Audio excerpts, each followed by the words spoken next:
Hi guys, Artem here, and welcome to another episode of Danelians Ventures podcast. Today we have Andrea with us from Putler, and we'll talk e-commerce analytics.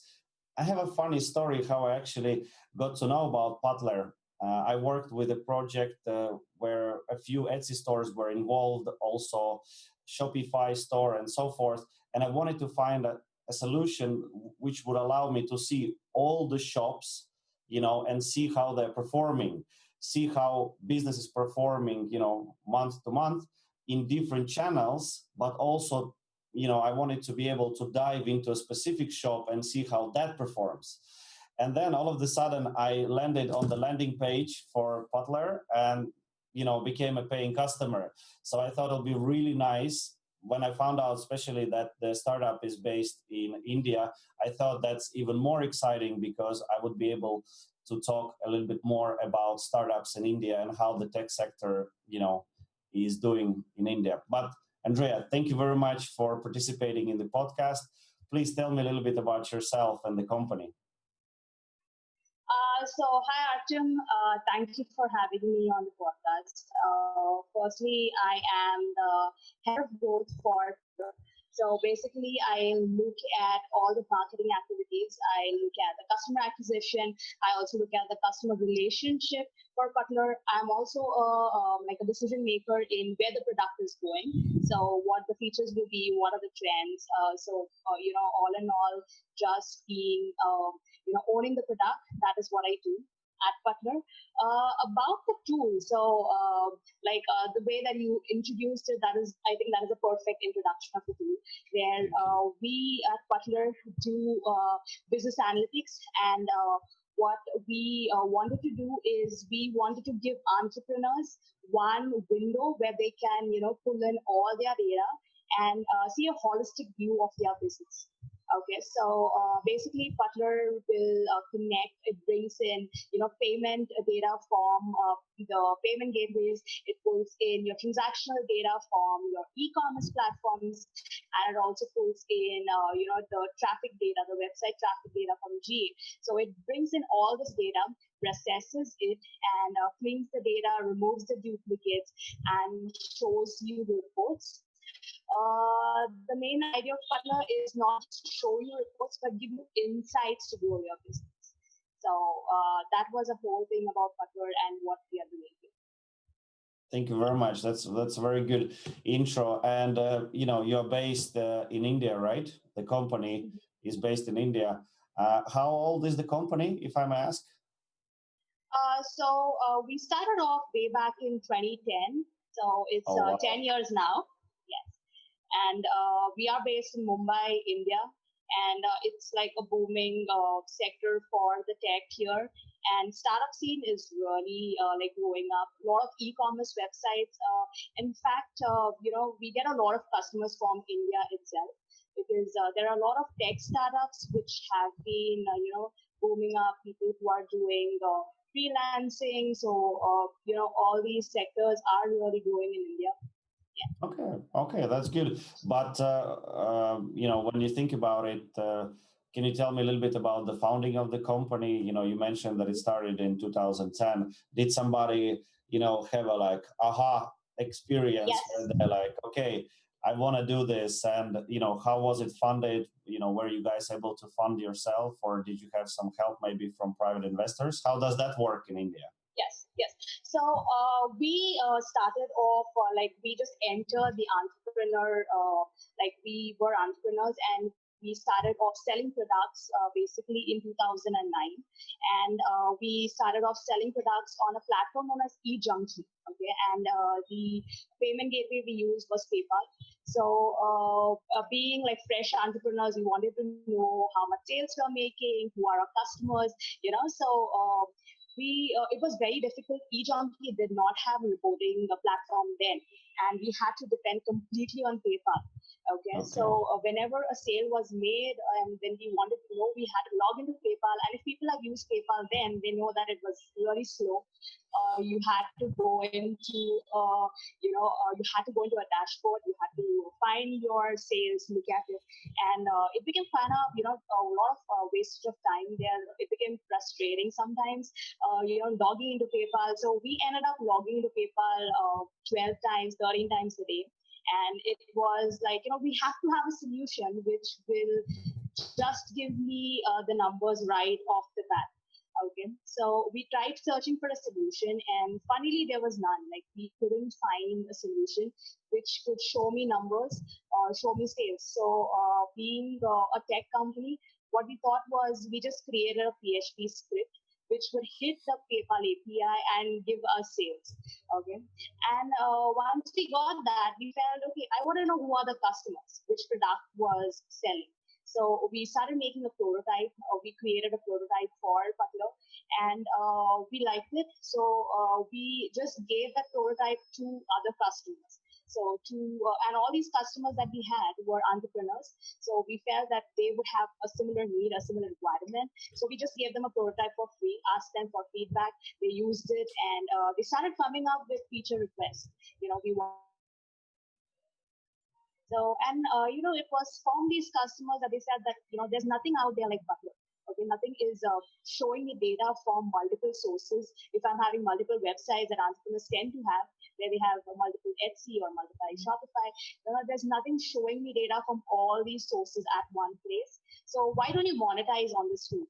And I think that is the aha moment where we just felt that, okay, this idea or this necessity that we built could be a product.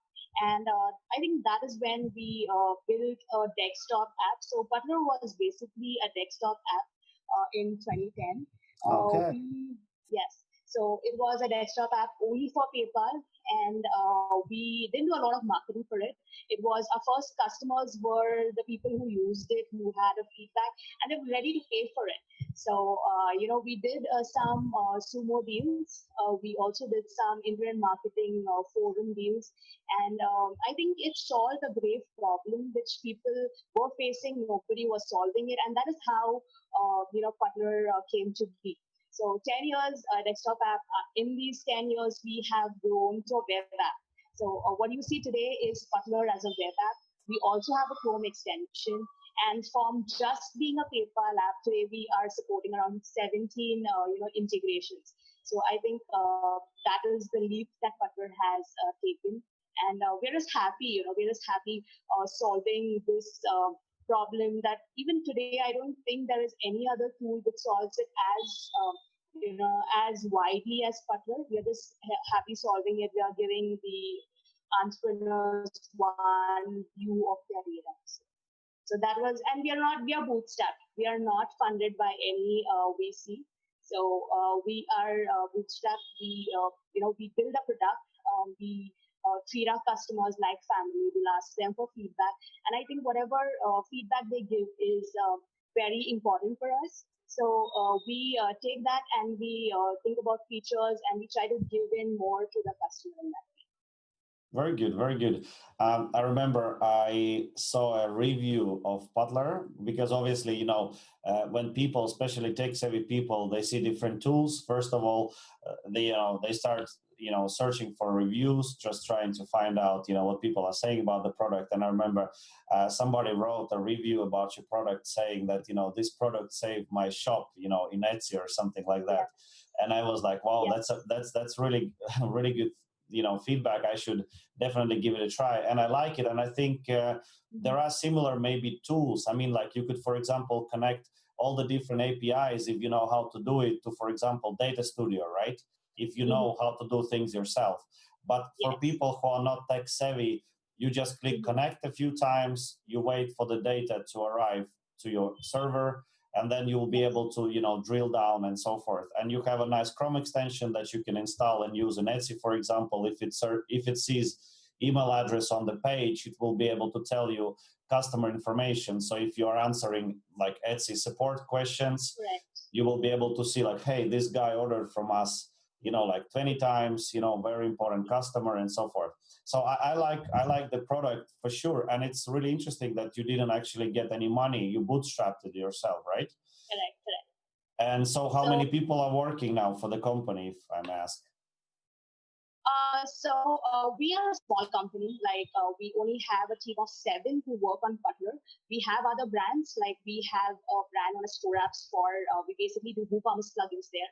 We also have Icegram, which is again a WordPress plugin. So there are different teams, but for Butler, we are seven people who work entirely on Butler.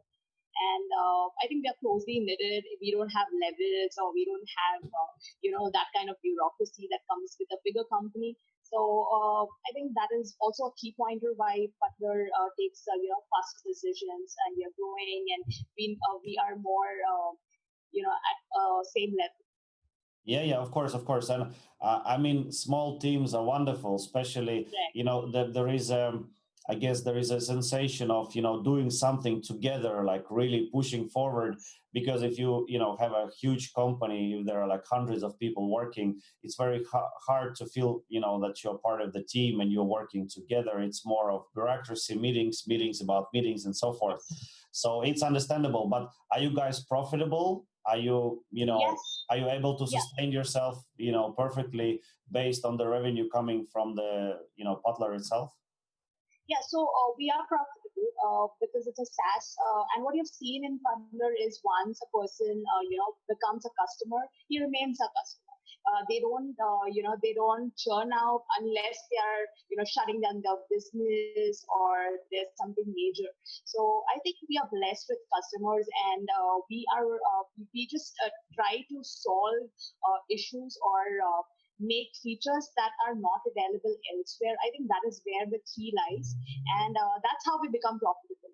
So if you are having the same features that an XYZ has, you are like just competing with the market. You are into a red ocean. So we tend to, tend to be smart in that portion. And I think the tool is the tool speaks for itself. So it is a solid tool, and people just try it out. They like it. It solves their issues, and then they stick on with us. So in that, we are touched with very lucky in that. So yes, we are sustaining ourselves. We are still not funded. We are still bootstrapped, and I think it's kind of a bit of proud of that. Yeah. Yeah, I think you should be proud of that, because in the days of awesome stories from Silicon Valley, when people are raising millions and billions of dollars, it's really nice and refreshing to see somebody who is able to bootstrap. And maybe of course, I'm not I don't know how things work, for example, in the area where you are. Is there a lot of venture capital? Is there a lot of angel funding and so forth? But again, that money never comes for free, right? There is some attachment Right. to it. There is maybe a change of strategy. You give up maybe some of the voting power you have, and so forth. So There's maybe you wanted to Yes. remain independent, right? One of the reasons why you probably bootstrapped it. Yes, so I think bootstrapping is great because it gives you the complete power of where you want the tool to go. And once a VC enters in, there are, they might want to steer the product in a different direction. Okay, so I think we are free from all of that. We are more grounded. We can, talk to our customers, ask them feedback. We can look at trends, and we can steer the product in that fashion. So I think that is why we have stuck on to Bootstrap, and I think we are surviving. I think we're thriving. When people are, or not surviving, I think that is when they go into a venture capitalist. So we are thriving for now. So it's all good here. Yeah. Yeah. So can you talk how many customers do you have on like maybe even a rough estimate?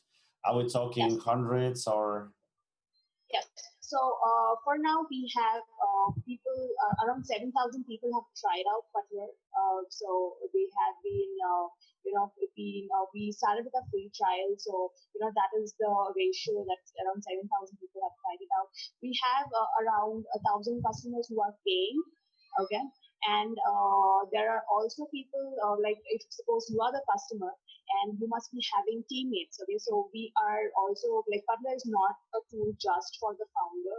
Mhm. You can give access to a support guy. You can give access to your marketing team. So everybody in a company can know where the company stands. Okay, so in that, so we have around 1,000 people who use Butler like the paid ones, the teammates. So it's that is the number that we are at right now. Okay. So basically, if you think about it, 1,000 customers, paying customers, but that includes their teammates, and I don't think you charge for additional seats, right? No. So we don't charge for additional seats now. The basic idea for that was we want people to become more data driven. Okay. Yeah. So generally, admins, CEOs tend to not give access to people because they have to either give access to their PayPal, their Stripe, or the entire admin. So with Butler, we have different roles. So if you are a support guy, you would want to know who the customer is. You would want to know how long the customer is for, whether he's a loyal customer, whether he is just a new customer. So I think we have defined roles, and everybody, if you have Butler, you can become data driven. You can take decisions based on data. So I think that is the thing. We are not looking at monetizing. You are giving 10 people access to Butler, so we won't charge you 10 times. Our main motive is to help entrepreneurs like ourselves, help smaller teams, help even bigger teams just make sense of their data. So I think the angle that we come from is helping people and not just monetizing from them. Yeah, I think it's really good when you have a nice, strong vision that you're actually feeling committed to. People feel it as well, and then like product and everything, the product vision, product roadmap, it kind of works out because you are starting from the position. How can we help these guys do better at this and that? So I like the idea. I was also surprised when I started using Butler. I was like, whoa, they don't charge for extra seats, because in many applications, Yes, access is based on the seats that you have, be it a time, tracking application or something else. Many tools decide to monetize once you start having a team, and you start paying big bucks once you start to get your team on board. But I think it's really nice that you're able to give access to the support guy. Maybe again, I don't know, is there any like levels? So can you say like, hey, support guy can see transaction history, but he cannot see for example, financial data? Correct. So we have two levels for now, like the admin and the support. So the admin can see all the data. He can see all the dashboards. He can see finance. He can see the transaction history. But the support guys are mostly people who would be doing refunds, who would be managing things, who would just want to know who the customer is and what he has bought, what is the product. So we have hidden all the other things from the support guy. They only have access to the sales and the transactions.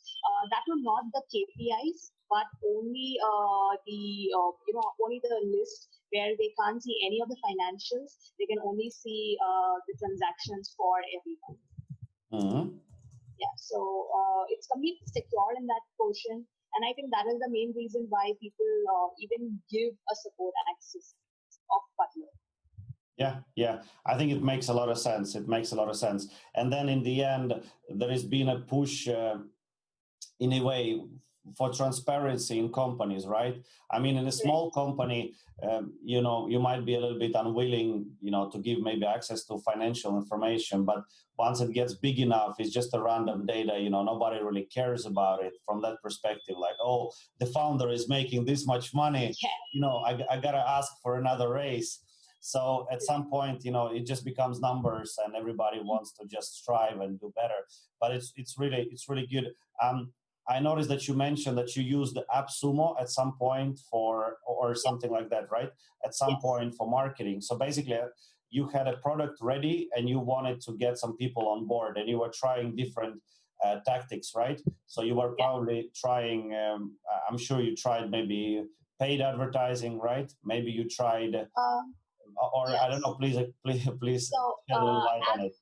At the start, we didn't do any sort of paid advertising. We just built a prototype. It was just a desktop app. We wanted a few initial customers, and that's when we went to AppSumo. We ran a deal with them. So we got a lot of IMers who picked up the tool. We also did some IM forums where we ran the deal, and I think it just went as a ripple effect. So IMers started talking about it. people who used it liked it. There was a word of mouth. So I think initially we didn't have a lot of paid advertisements as such. We were banking on our customers. We are very generous to our customers who, like yourself, they will promote it, or they will speak about it just because they like the tool. So I think Yeah. a lot of promotions came from that way. As of today, we are doing a lot of content marketing. We are doing SEM, that is paid advertisements.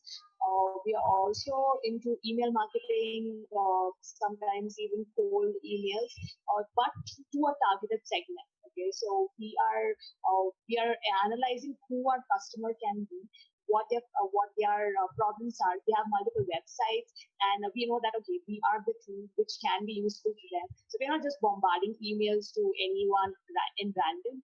We are doing a lot of smart marketing in that sense. And so paid advertisements came very late in the market. So we started in paid advertisements probably, a year or 2 years now. But initially, it was everything was organic, and I think it worked for us because we have very good, generous customers who just even give us a testimonial or speak about it even after not asking for it. Yeah, That yeah. is how we are going. And it's probably the best way to market your product anyway. Somebody's really happy, they recommend your products, to others. But Yes. in AppSumo, for those who don't know, AppSumo is a platform where you can, if you have a SaaS product or a digital product, in most cases, you put it up for a sale. You kind of like say like, hey, we have a sale going on, and then you can, for example, sell. I think it's very popular to sell lifetime deals. So Yes. SaaS products that, for example, charge like you guys charge from like $20-something up to like closer to 100, and maybe more. They kind of say like, hey, we give you this one-time, lifetime deal. You pay 50 euros and you get the product for the, remaining, lifespan of the product. And did you do that? How did that work? Did you receive a lot of customers from that? Yes, yes. So our initial bunch of customers was from an AppSumo deal where the whole idea was to put the product and get visibility. Okay, so we got a lot of customers from there. Even if people are not customers, you have a word of mouth which goes. They know about a tool and they like it. Then they tell others about it. So I think AppSumo was a perfect platform because they give you the visibility. There are similar like-minded entrepreneurs there, and that was a target audience. So we had to go. They do have, I don't remember the rates that we went on then. And right then, Putler was just a PayPal app. So we didn't have a rating of, a $20 plus. We started off with $9, $19. I don't really remember the exact number or the figure that we went with because it's 10 years back. But we did a lifetime deal. That is how AppSumo works. And we did get good customers from there. We got good quality customers, people who are still using, I'm so shocked that, people who are even 10 years down the line are also customers today. So they're just hooked on to Putler. And I think that is, as an entrepreneur or as a product owner, that is what you want. You want people to genuinely like your product. And I think that is what Putler is doing for people, and I'm very happy. Very good, very good. So switching gears a bit, what is like, starting a tech company in India? Is there a lot of bureaucracy? Are you guys registered in India, or did you decide to register somewhere else, maybe US or maybe Europe? How did that work, and how does it work still now, if I may ask? Yes, so I'm like not the right person to tell you more about that. But still you have some information. Yes, I have a sense of it. So we when we started off, it was e-commerce was just booming in India, and the founder has a technical background, so he is both a tech guru and also has some affinity towards marketing. So he had started this company, and we believe that the technology has made it so easy. If you have a good product, you just put it up on the website, and you do a bit of marketing, and your product can just take off. So it wasn't very difficult as such, and because we are bootstrapped, it wasn't difficult. Probably if we had to find a venture capital this, we could have a different story. But it's very simple in that sense. Just have a solid product, complete all the other your whatever you have to do as a legal thing, and I think it was not that difficult. Yeah. So, but you incorporated a company, or the founder incorporated a company in India, right? I think. Yes. Yes. Yeah. Okay. So Okay. And is there yeah, any? and Yeah, please. so Partner was not the first company that we went in with. We had different brands. Okay, so we had Okay. store Okay. apps, and so we are having three brands for now: Butler, store apps, and Iceland. So all of the three are like the sister brands. We have teams working for it, and we Okay. have yeah. So basically, it was not his first venture, but it was nonetheless it is his baby. So we treat all our brands like our kids, and we watch them grow. That is what we do. Yeah. So basically, it's a tech company, right, that creates different brands, Yes, different products, yes, and yes, Butler is one of them. You mentioned, there is a WordPress plugin and stuff like that. yes. But is Butler the biggest one? So right now, Partner is like, if you have to like look at it, it's a second. So we Okay. have WooCommerce, we have Store Apps, which is basically a marketplace for all the WooCommerce plugins. So we are a third-party WooCommerce developers as well, and we have multiple products there. It's basically for WooCommerce websites. If they want plugins, people can go there. What Icegram was something which came last. So it is the last of the brands that we came up with. It is basically it was a one plugin when it launched. Today we have three plugins, and everything does a different job. So we are solving a particular issue with Icegram, a different issue with WooCommerce. So everything has a different use case. Yeah. So you basically, find a pain point and you create a tool, Yes. that solves that problem. But you look that somebody else is not solving the same problem, so you try to attack maybe things that are not necessarily solved, at least not in the same way, by others. As you mentioned before, you Yes. said that you want Yes. to do something, a little bit different. You want to create a product that is different compared to other offerings on the market, which allows you also to charge a bit more, because there is not, for example,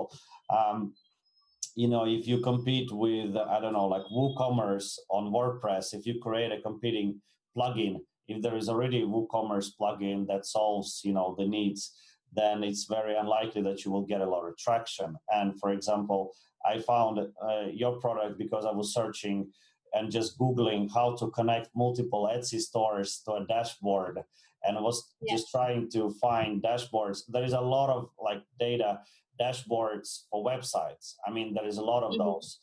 There is Databox, there is, Google Data Studio, and many others, Scythe, and so forth. But then none of them focus on Etsy. I think Etsy is very interesting because Etsy is a huge platform, and there are a lot of entrepreneurs who Mm-hmm. are doing pretty well, but there is not a lot of tools for Etsy, I think, when it comes to analytics, because I think a lot of the shops, most of the shops, I would say maybe 90% of the shops are people who are not doing it full time with a big team. It's just single Yes. people here and there, or small Yes. teams. Uh, so it's really hard to find a really good analytical tool for Etsy platform. And for me, that was the hook, because you had Etsy support, and you had Etsy support for multiple shops. How's your Etsy customers? Are they the majority of your customers? And could you shed a light a little bit on Etsy, how that came about, and what kind of customers you have in that sector? Yeah, so when we started off with Etsy, I think that is what we saw. We saw that many people sell on Etsy, and not necessarily, they are not big teams. They are not even small teams. Sometimes Yeah. just single guy just selling maybe handmade things or something which is more creative. So we found it very interesting, and we thought of, this is the person that we would want to, grow his business. Okay. So with Butler, we wanted to help such single guys also grow their business. And we saw that Etsy did give you some kind of report, but how about enhancing that? How about making these guys just look at data and give them more insights on it? I think that is where we look at Etsy. We created a ready-made integration because these guys might not even be techies. So we just said that, let's make it very simple. People just go there, connect, and it's done. Okay. So we tried doing that thing. We have a lot of Etsy clients, and they love Butler. The best thing about Etsy clients is, they don't have one store. They may have different shops which are set up. And as you said, there's nobody who is, pulling up data from all those shops. If they want to know anything, they need to go to it individually, check the numbers, sit with an Excel sheet, probably make those, CSVs and things like that. So we said, okay, you don't have to do all this. You just connect all your stores to Butler, and either you can see the whole thing at one place, or either even make, different portions, or, different views for each of your shop, and you can go to that. So I think it becomes very easy. One is people from Etsy especially, they like Butler because it is not complicated. You just go there, you see all your stats, you see how your business is performing, you get the insights, and it's actionable. You can see who are your customers, who are loyal customers, and send them probably an email. You can see when your store is performing the best, and you can take an action on that. So I think Etsy is a sweet spot for us. We have a lot of customers, and we are just helping them grow their individual business. Like, I just love to see people when they grow their business, and when they say they grew their business because of Butler, I think that is some like a mission accomplished for us. Yeah, it's a good feel. You're like, Yes. you're We're just making helping money somebody. by providing others with a really useful tool that helps them grow their business and Yes. support their families and so forth. That's really really nice.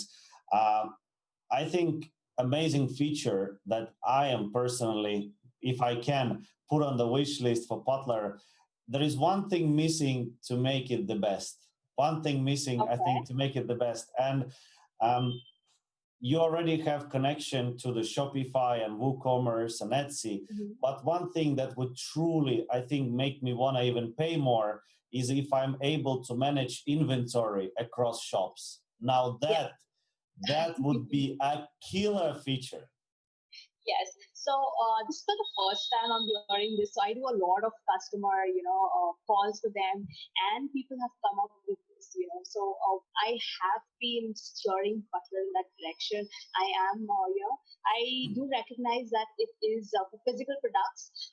Inventory management is a big thing that people would want to do, and I think it is something that I've pitched before, and I will be pushing people to look at it because right now we were more into giving them insights into marketing, into sales, and things like that. So inventory is a whole new game, but I think it is not something that we wouldn't pursue. We would, but like I can't give a timeline, saying Of that it course, would of be course, ready. Yes. of course. So I don't yes, I don't mind at all. I'm just saying that analytical part of things yes, is really great. You get insights. For example, every morning working on different projects, I can just open Butler on the phone and see the sales dropped, for example, 20%, and then it's like everybody hands on deck. Let's come up with a way to bring the sales back. But the biggest time waster, if you have multiple shops, is managing the inventory. Because many Etsy sellers, especially when they, have already enough sales, they start to open their own web shop, like WooCommerce or Shopify. Many go to Shopify, obviously, because not very techy. And then yes, you sell same things in Etsy and you sell same things in Shopify. And now you have to kind of manage both pictures, of them. descriptions, everything, and I think there is a huge market opportunity because some of the Etsy Mm-hmm. sellers, they make over a mil a year. Mm. Yep. So if you think about it, if you save them a lot of manual work, definitely somebody will, gladly pay, I don't know, $100, $200 a month. Yes, this has crossed our minds, and I think it is a very attractive way that Butler can go into. So thank you for just reassuring that. I did have a lot of clients ask for it, like specifically, I think Etsy clients were majority who asked for this feature where Yeah. inventory was concerned, and I think this just reiterates that fact, like that is a pressing problem that people have, and like going by our track record, I think we try to identify such things, and that is where we're going. So probably I might, just put a word with my team and we can just see how best we can do it. Yeah, of course, of course. If it makes sense and you have the resources, definitely it's something that I personally would be willing to pay a little bit more for. So, more revenue, growth for the company. Yes. But switching gears to other things, how is situation now in India? Are you guys working from home, like your team? I don't see if it's an office or it's This apartment. is my home. This is my This is home. your home. It looks Yes. lovely. You have the same flowers I have. What is it like? Yes. It's a Uh, mother-in-law tongue or something, I think. so I don't really know what the Oh, flowers are, but really? I really love greenery, and that is how like I have a lot of flowers at home. This is just the main entrance right here. And so coming back to your COVID Yeah. situation that you said, so it's been months that we have been working from home or in India. Like we had an official lockdown, the whole country went into a lockdown for a few months. It has just started opening. So Mumbai is a bustling city, and there are a lot of people, it's like the most e-commerce related or the most commerce related city in India, Oh, and really? it has, yes, so it has gone to a standstill. But I think we have been opening up, so the lockdown have been getting more relaxed now. People are more, for are very like health conscious right now, and then I think that's just what is happening around the world. But I think we are blessed enough to work from home, and Yeah. the entire team is taking all the precautions. But I think we are not letting that set back. We are also working towards it, and being a tech company, I think it gives you that power, that liberty to work and also grow your product. So product wise, we are not very affected, but I think we do miss seeing each other at work. But right now, remote is good. We Yeah, can of always course. hop on Skype and have those team meetings. So we do have meetings like that, but we are remote for now. Yeah, yeah, yeah. So, but situation now, I would say there. How would you classify it? The lockdown is, I don't know, opening up a bit. It's changing. Yes. People are, again, seen on the street and stuff, or is it still pretty tight? So people are seen on the streets. Like we had around 4 months of lockdown, so I think everybody was just homebound, and so it was a bit of taxing for people who are not very who are mostly extroverts, like people who love going out and things like that. But I think just because of the COVID and because of the governmental laws that were put, that is for the safety of the citizens, I think people have taken care of their health just for their families, probably.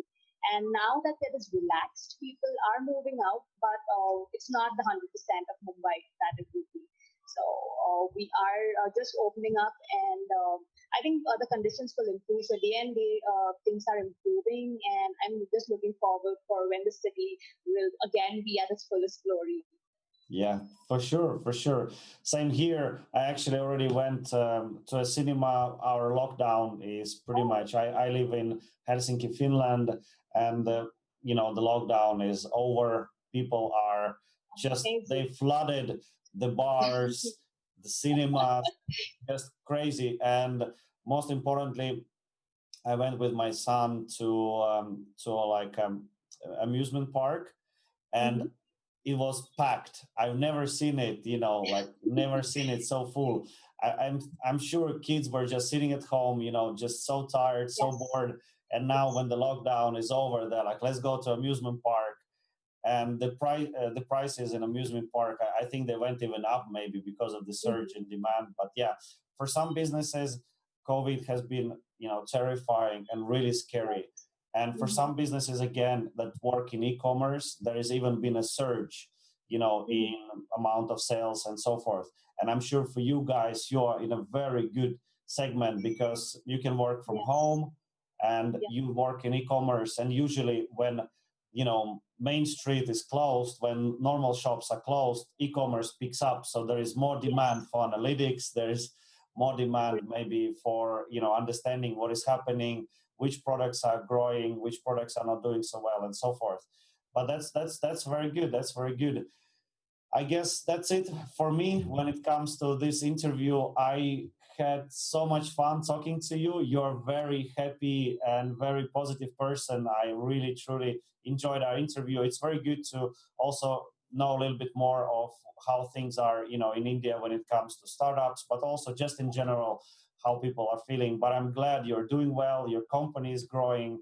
And I hope you guys will be able to maintain that positive attitude. And hopefully maybe in a year, 2, or maybe 3, I will be able to even manage my inventory. Butler, you never know how it goes. But thank you very much, Andrea. It's been really, really fun. Yes. So thank you so much, Arjun. And I think it was really amazing talking to you. I didn't feel like, like a formatted, it wasn't a formatted interview. It's like just customers and talking to them. I love doing that. And I love seeing people like you, show their passions. And I think it is just the main motive of everything that we do is helping different people out. So if people can be motivated with a podcast like this, they can know more about the company, know more about the culture. I think that is what I wanted to show, and I'm very happy talking to you. It was a great interview. Yes. Thank you. Thank you very much. And we'll have a link to Butler down in the description. So check it out, guys. They have a nice free trial. So give it a go. I personally pay for it. So there is my endorsement at least. Thank you very much, Andrea.